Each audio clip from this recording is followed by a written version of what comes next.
fire is extremely powerful. What is here and over here is remnants. It's remnants of a fire. We had a trailer here, and this trailer caught on fire. And there was, within minutes, 20-foot flames all the way up into the top of this tree. So hot that from 20 feet away you could feel the heat of that fire. Now this is an intense and undesirable potential travesty. There was death and there was destruction. But there's always lessons, there's always blessings within every experience, no matter how undesirable. One really important factor to take note is this trailer that was here. There was metal that was melted into a pool of metal. Flamed so hot that the metal was melted into pools. And yet this tree right here, this tree never caught on fire. This tree that was right in the danger zone of this fire never actually caught on fire. And the reason why is because this tree was alive. And the branches had water inside of the tree. Now you can see cracking in the bark and in the tree itself, and we'll have to see if the tree actually survives or not. But this tree never caught on fire. So we had melting pools of metal, but this tree never caught on fire. So it's really important to comprehend fire, because fire is powerful. It's extremely intense. It is an intensely accelerated process of transformation, of death and of birth. Fire kills, it destroys, but it also alchemizes that life energy, that essence. So almost all metal tools that we have was once upon a time a metal ore in the ground that did not resemble a metal tool.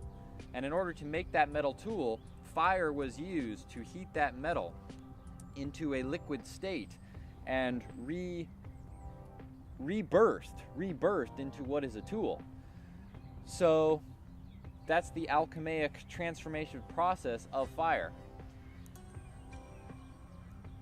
Having fire in your home or in your dwelling space is extremely dangerous, and it's important to be aware of how fire really works. So in this circumstance, we had the trailer that was completely burned down. And yet this tree did not catch on fire. And these huge chunks,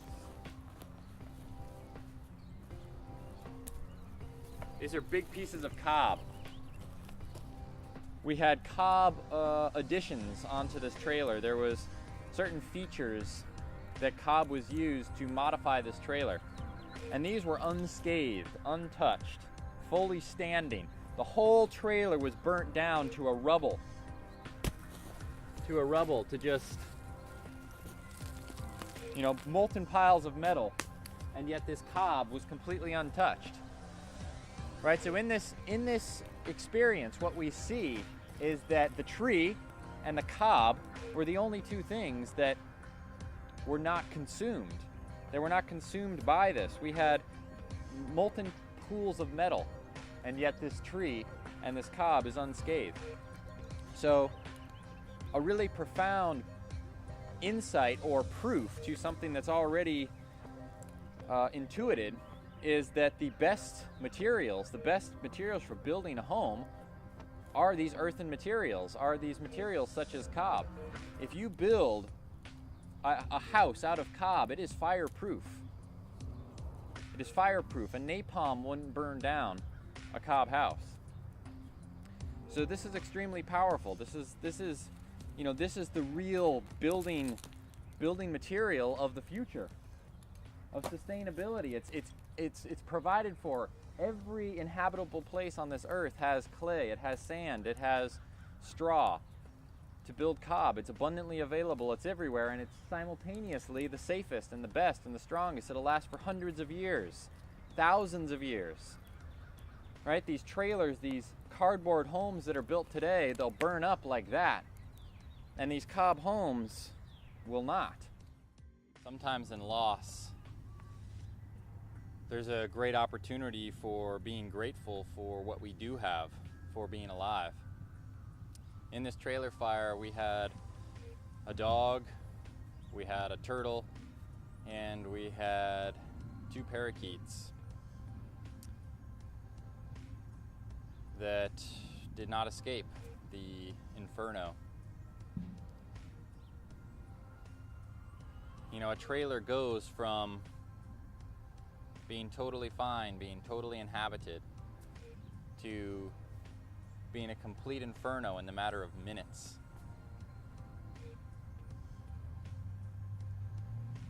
And because these animals were pets, you know, there was a sense to the owners, you know, a feeling of family. And so a loss like that is,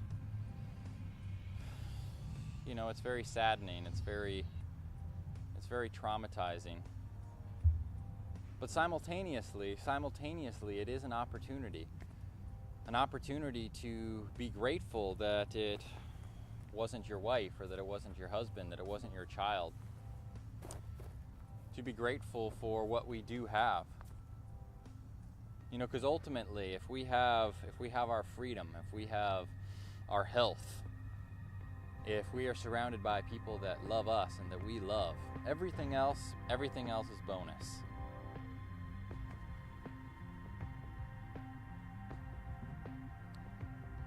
There's a great many experiences, a great many lessons that can take place. You know, how quickly things can change. This trailer went from being completely fine and habitable to a raging inferno in the matter of minutes. How quickly things can change. Responsibility, really truly being responsible for our surroundings, for our life. You know, yes, this fire was an accident. Yes, it happened by mistake. Yes, it, you know, was not deliberate or malicious, but it happened because of human involvement, because of because of the human habitat that was involved. You know, the tree didn't start on fire. The earth didn't start on fire. It was humans' fire in a manufactured human trailer that caught fire, that burned. So we need to, you know, if we're going to use fire, if we're going to live in something, it is wise to be conscious and to be aware of what it is that we're involved in, right? If you're going to use fire, just like if you're going to use sharp blades and sharp knives, be conscious and be responsible. Know what is involved within that experience. And if you're not, then educate yourself, practice, experiment. I've been using fire and playing with fire and using responsible fire for so many years, you know, since I was just a little boy. So I have a great relationship with fire. And for me, generally speaking, fire is not a danger. You know, but in homes on a regular basis, people have, you know, gas stoves, they have gas heaters, they have candles burning, they've got all sorts of wiring and electronics. You know, a wire that catches on fire is even more dangerous than an open flame. So there's all these potential fire dangers that exist, you know, in most people's lives on a daily basis. And, you know, most of the time it doesn't result in someone's house burning down, but from time to time it can.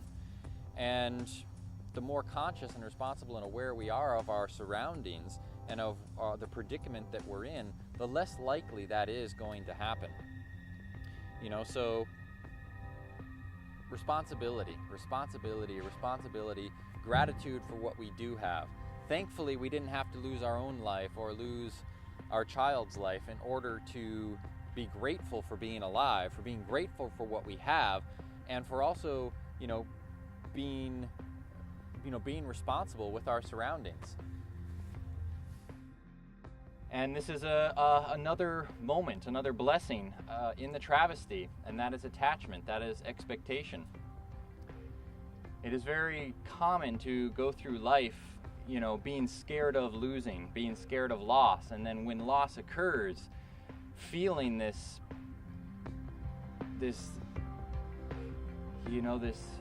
sadness, this anger, this pain, you know, feeling that down, feeling that loss.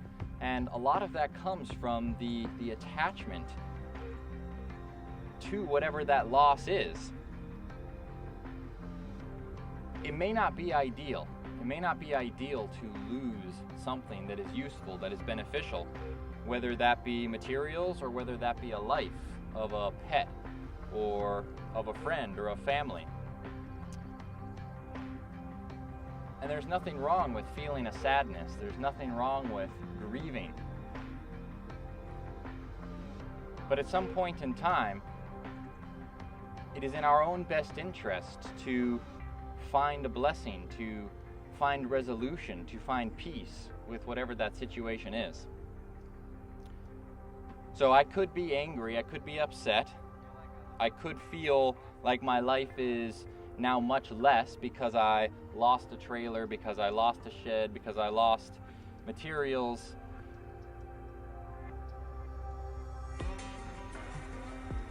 Or I could simply take a breath.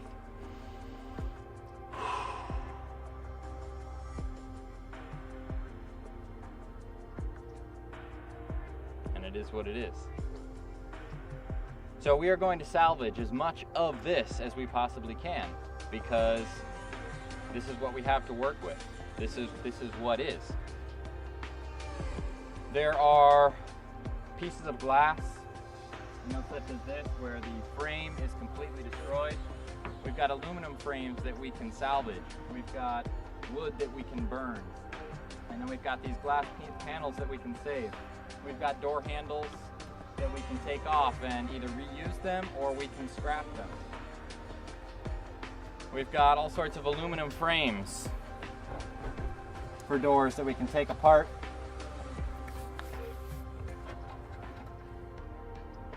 We've got nails and screws that we can tap out and reuse. So instead of just taking all of this stuff and loading it in a trailer, taking it to a dump, using a bunch of petroleum to drive there and pay to dump it, we can burn the wood, we can scrap the metal, we can reuse the screws, we can reuse the nails, we can salvage the glass panes, and we can throw away much less, do a much less transportation using petroleum, and also we're getting useful materials that otherwise would just be wasted.